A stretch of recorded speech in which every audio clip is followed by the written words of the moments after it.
Hey yo la Nomads Team, bienvenue dans cette nouvelle vidéo de la série La vérité sûre. Aujourd'hui on s'attaque à un gros poisson, un grand dragon j'ai envie de dire. On va s'attaquer au Vietnam. Et oui les amis, le Vietnam, je pense que vous en avez entendu parler, c'est une destination en vogue en ce moment. Tout le monde y va, tout le monde essaye de substituer cela à la Thaïlande, etc. Est-ce que ça vaut le coup? Est-ce que c'est joli? Est-ce qu'il y a des choses à voir? Je suis là pour vous parler en toute sincérité.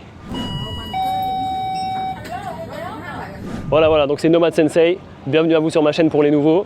Voilà, donc Nomad Sensei, grand voyageur, digital nomade, créateur de contenu. Voilà, l'idée c'est que j'essaie de partager avec vous mes retours d'expérience. Ça fait plus de 5 ans que je voyage autour du monde. J'ai fait du backpacking, j'ai fait du PVT, j'ai fait du travail sédentaire, j'ai un peu tout fait. J'ai visité une 60aine de pays partout dans le monde. J'étais un peu partout, tous les continents. Maintenant, je n'ai pas fait vraiment... Salut, hey. J'ai pas fait l'Afrique vraiment de fond en comble. C'est une des destinations que j'ai envie de plus visiter. Mais ce n'est que partie remise. Voilà. Donc voilà, si vous avez des recommandations par rapport à ces pays-là, n'hésitez pas à me conseiller. Moi, je compte faire alors je compte aller au Sénégal, je compte aller en Afrique du Sud, à Madagascar, etc., etc. Maintenant, si voilà, vous êtes de là-bas et que vous avez des recommandations, je suis preneur. Mais surtout, si vous avez des questions par rapport à des pays où j'ai déjà été, je vais vous mettre les drapeaux ici là. Donc là, vous pouvez voir, il y en a pas mal. Donc faites pause et du coup, voilà. N'hésitez pas à prendre un coaching à cette adresse pour que je puisse vous conseiller sur ce pays. Voilà. Ceci étant dit, Mall of Asia, Star City. Voilà. Plus grand centre commercial des Philippines. Et voilà. Un petit cœur, car l'amour c'est important. Et voilà. Le Vietnam. Donc, que dire sur ce pays? Comme d'habitude, on va passer par les thématiques habituelles. Hein. Donc, coût de la vie, sympathie des gens, architecture, choses à faire. Expérience globale, ambiance, etc. Le Vietnam, donc voilà, j'y suis resté 1 mois et demi, je crois, la première fois où j'y suis allé. Voilà, parce qu'on a droit en tant que Français à 45 jours sur place. Ça permet d'octroyer une certaine liberté aux touristes. Donc ça vous permettra de voyager tout le pays, normalement. Alors moi, mon expérience a été assez drôle parce que j'y suis allé du coup après mon voyage en Thaïlande, mon énième voyage en Thaïlande. Voilà, donc je suis arrivé à Hanoï, donc capitale du Vietnam. Il faut savoir que la capitale n'est pas Ho Chi Minh City, c'est Hanoï, donc tout au nord. En termes de longitude, alors c'est latitude ou longitude? Je dirais que c'est longitude. Donc horizontalement, on est à peu près sur la même ligne que Chiang Mai, donc c'est sur le nord du Vietnam. Et quand on va de l'autre côté, du coup ça traverse le Laos et on arrive à Hanoï. Voilà. Donc le vol à peu près Chiang Mai, Hanoï, je crois qu'il m'a coûté une 50aine d'euros. Donc ça c'est vraiment bien de voyager à l'intérieur de l'Asie. D'ailleurs voilà, si vous voulez des conseils pour comment réserver vos billets d'avion pas chers, demandez-moi. Envoyez-moi un petit mail, laissez-moi un petit commentaire et je vous dirai. Voilà, j'arrive à Hanoï en plein été. Il faut savoir que l'été malheureusement c'est la saison des pluies. Hein.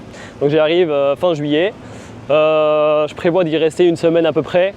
Pourquoi? Parce que y a quand même des choses à voir. Donc, alors, il y a la ville d'Hanoï à visiter, très jolie. On ressent quand même le passé colonial français parce que côté architecture déjà des bâtiments, mais aussi les routes, les passages piétons, les panneaux, il y a quand même cette petite touche française qu'il y avait à l'époque. Donc je ne sais pas combien de temps exactement ce que les Français sont restés là-bas, mais on ressent quand même ce passé colonial. Voilà, ils ont le pain baguette, etc. Donc le banh mi, c'est un petit sandwich qui est fait avec du pain baguette, qui est d'ailleurs très bon, franchement. Le pain sur place est assez bon, ça fait plaisir. Si vous aimez le pain, sachez que vous en trouverez à Hanoï assez facilement. Voilà, donc je suis arrivé à Hanoï, j'ai visité le pays et bizarrement à mon arrivée à Hanoï, je me suis senti un peu chez moi. Donc il y a certains pays dans le monde comme ça qui m'ont fait cet effet, pas des masses, mais c'est des pays où dès que je suis arrivé, je me suis senti comme à la maison. Donc je sais que ça me l'a fait pour la Colombie, ça me l'a fait pour le Vietnam. Je crois aussi ça me le fait en Espagne. Hein. Mais voilà, mis à part ça, voilà, j'ai pas beaucoup d'exemples différents, mais j'ai vraiment eu cette sensation où je me suis senti en fait, franchement je me suis senti comme si c'était au bled, je vais pas vous mentir. Donc moi je suis d'origine tunisienne et en fait, hey, good, hey. Voilà, donc moi je suis d'origine tunisienne et je sais pas pourquoi je me suis senti comme au bled, ça m'a fait trop bizarre. Genre je suis arrivé, je voyais les routes comme ça là, même si c'était la capitale, il y a des routes qui sont pas totalement parfaites. Il y avait des sortes de petits hanout là, des petits épiciers avec leur glace en vente devant la devanture, etc. Ça m'a fait trop penser à ça. C'était assez drôle. Plus les gens qui parlent fort, etc. peut-être un peu trop fort d'ailleurs. Il faut savoir que les Vietnamiens, c'est un peu les blédards de l'Asie. Et c'est pas une critique, hein. C'est vraiment drôle, c'est folklorique et j'aime bien. Et on savait que les Latinos c'était les Arabes d'Amérique, maintenant on sait que les Vietnamiens c'est les Arabes de l'Asie. Voilà. Du coup, ceci étant dit, donc voilà, donc ville assez sympathique, polluée quand même. Faut faire attention, beaucoup de scooters partout, on peut pas traverser. En fait c'est simple, si vous voulez traverser, si vous attendez votre tour, vous ne traverserez jamais. Donc en fait il faut marcher d'un air déterminé et à allure constante, comme ça en fait ce seront les scooters eux-mêmes et les voitures qui vont vous éviter. Donc voilà, parce que sinon voilà, vous pourrez attendre indéfiniment quoi. Donc ça c'est pour les choses à savoir. Côté visite, bah, ce qui est bien c'est que de Hanoï on peut visiter plusieurs endroits. On peut visiter Ninh Binh qui est un endroit assez joli, je vous invite à aller regarder sur internet. Vous pouvez aussi visiter la baie d'Along, c'est à 2 heures de route. Donc la baie d'Along vraiment magnifique, hein. Moi j'ai eu un jour un peu nuageux malheureusement, mais ça n'en était pas moins magnifique. Donc franchement baie d'Along incroyable. De toute façon quand on va au Vietnam, faut aller à la baie d'Along. C'est comme aller à Paris sans aller à la Tour Eiffel. Donc voilà, c'est une chose à faire. De Hanoï, on peut aussi aller au nord du Vietnam, donc on peut aller à Sapa. Donc c'est à 6 heures de bus, je crois. Pas mal de bus couchettes, etc. Donc c'est assez facile de... Hey, hey. C'est assez... Hey, hey, you good? Hey, hey. What up, man? Oh, good, you? Where you from? From France. France? France. Yeah, yeah. Shout out France. Hey! Hey, hello, hey! Hey! Philippines! Bienvenue aux Philippines, les gars. Hey! Salamat po! Bye bye! Ah, it's no. My YouTube channel. You can write the Yeah, name. we're children, we're high Yeah, yeah. schools. Wait, let me open. Please here. Et voilà les amis, on marche dans la rue et on fait des rencontres. So the name is. Hey, wait, how old are you? 14. 14. Okay, 13. Nice to meet you guys. Shout out to my family. I'm living my. I don't know. Wait, my phone is lagging. It's okay. You can write it in your notes if you want.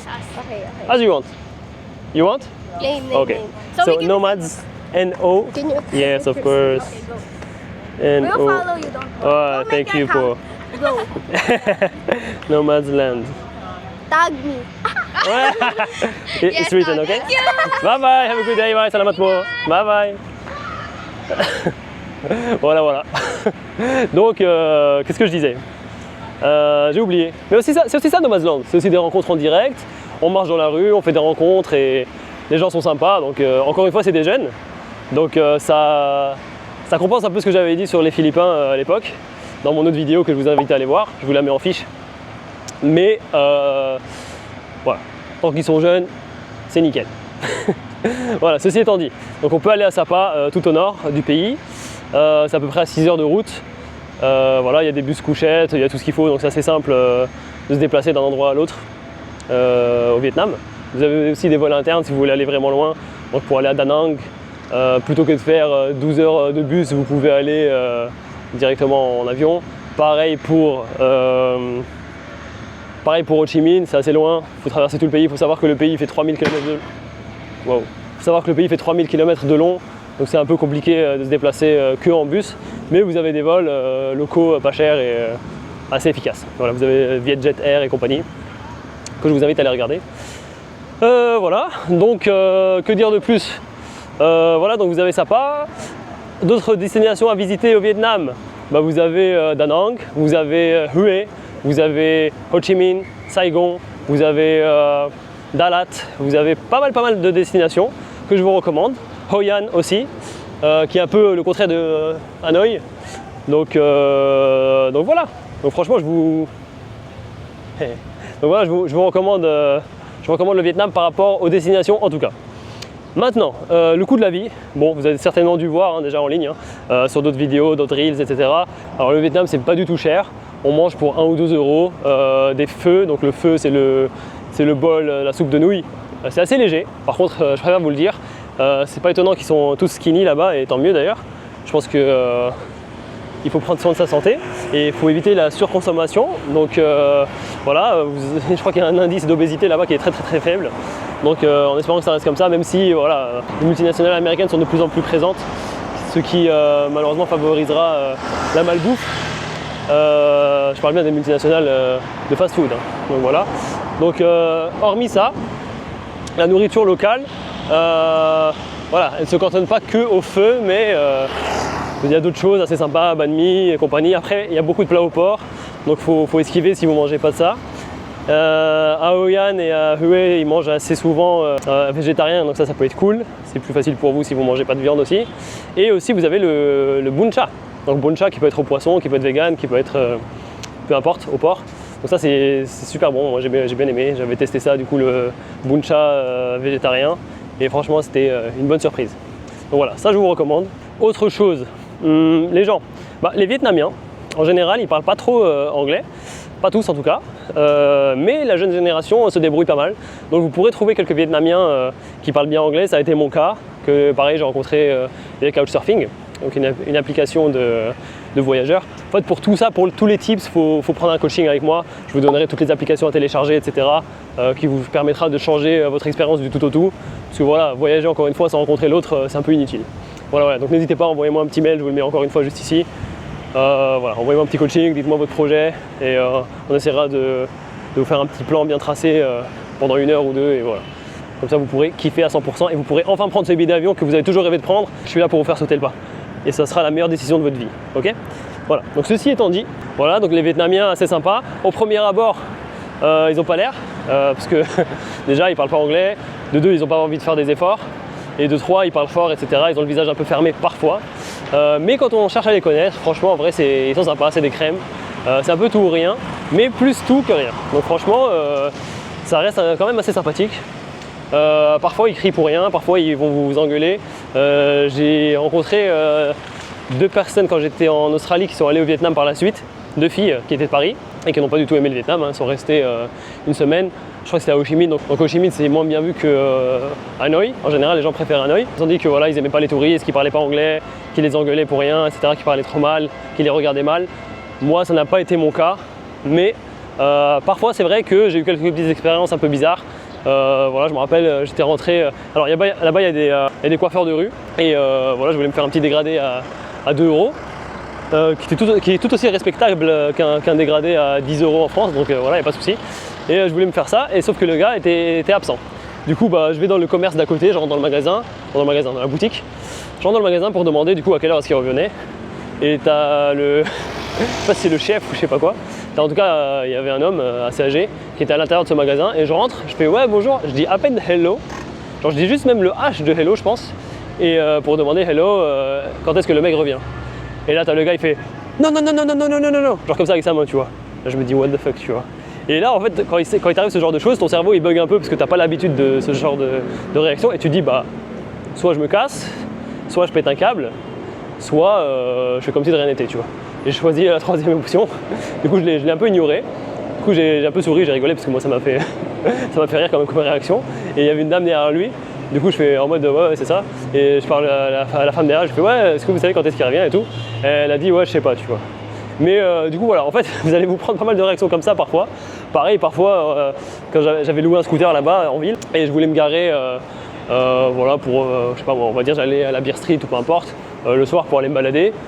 Et je voulais poser mon scooter quelque part et là-bas du coup il faut payer à l'heure ou à la soirée ou peu importe. Du coup il y a des dames qui gèrent les trottoirs pour ça, pour se garer. Et c'est pas genre j'arrive avec mon scooter, je le dépose, enfin je vais pour me garer, je me mets sur le trottoir et là pareil la dame elle est en mode non. Et là genre moi pareil encore une fois je me dis mais c'est quoi leur délire tu vois. Donc tu te dis attends mais soit il faut que je parte ou comment ça se passe tu vois. Sauf qu'en vrai la technique à faire, ce que je fais moi maintenant, enfin ce que j'ai fait et que du coup ce qui marche, c'est de genre juste sourire, faire ouais si tu fais ouais parking. Et en fait bizarrement je sais pas pourquoi elle switch de mood d'un coup, elle devient souriante, elle est en mode ok bon vas-y. Je sais pas c'est trop bizarre. Et ça m'est arrivé quelques fois donc la dame au début genre en mode non en mode barre-toi et en mode ouais c'est ça je veux me garer quoi. Et en mode souriant et elle est en mode bon ok tu peux te garer. Donc bon, voilà. Petit tips local gratuit que je vous donne. Et voilà, donc ça c'est ce qu'il fallait savoir vis-à-vis de ça. Maintenant, autre chose à savoir par rapport aux Vietnamiens, parce que voilà, ils sont quand même plus accueillants en dehors des grosses villes. Ils sont très ouverts à partager leur culture, leurs histoires, etc. Bon, évidemment, il y a eu les séquelles de la guerre du Vietnam. Vous pourrez retrouver à Ho Chi Minh, il y a des musées pour ça. C'est assez déchirant, bon évidemment ça m'a un peu fait penser au mémorial de la bombe nucléaire d'Hiroshima quand j'étais allé à Hiroshima. D'ailleurs j'avais fait une vidéo sur le Japon, je vous invite à aller la regarder, je vous la mets en fiche. Et ouais, voilà, c'est vrai que c'est assez troublant de voir autant d'innocents mourir pour des causes vraiment stupides quoi. Donc en tout cas c'est assez triste. Voilà, du coup quoi d'autre à savoir? Voilà, faut savoir que le climat est assez différent du nord au sud. Donc l'hiver à Ho Chi Minh il fait quand même froid. J'y suis retourné plus tard pour m'installer, ça a été un échec. Ça m'a pas plu parce que voilà, trop pollué, etc. Mais j'ai quand même des conseils par rapport à ça sur ce retour d'expérience là. Donc si jamais vous pensez aller vous installer au Vietnam, pareil, envoyez-moi un mail, comme ça je vous donnerai des astuces, je vous dirai quel type de travail vous pourrez trouver assez facilement pour des salaires assez intéressants aussi. Donc voilà, je pourrais vous faire économiser pas mal de mois et vous verrez tout de suite si c'est quelque chose pour vous ou pas. Donc voilà, le sud par contre c'est assez chaud et ensoleillé en hiver français. Par contre en été c'est là où c'est la saison des pluies. Donc prévoyez un kawaii. Donc on a fait le tour pour le Vietnam. Si jamais vous avez des questions, n'hésitez pas, lâchez-vous en commentaire. Comme d'habitude, lâchez un like, un commentaire, un partage. Faites-moi tourner cette vidéo au maximum. Et voilà, n'hésitez pas à proposer en commentaire d'autres sujets de vidéo. En tout cas, je vous dis à très bientôt. C'était Nomad Sensei et je vous dis à la prochaine. Ciao ciao.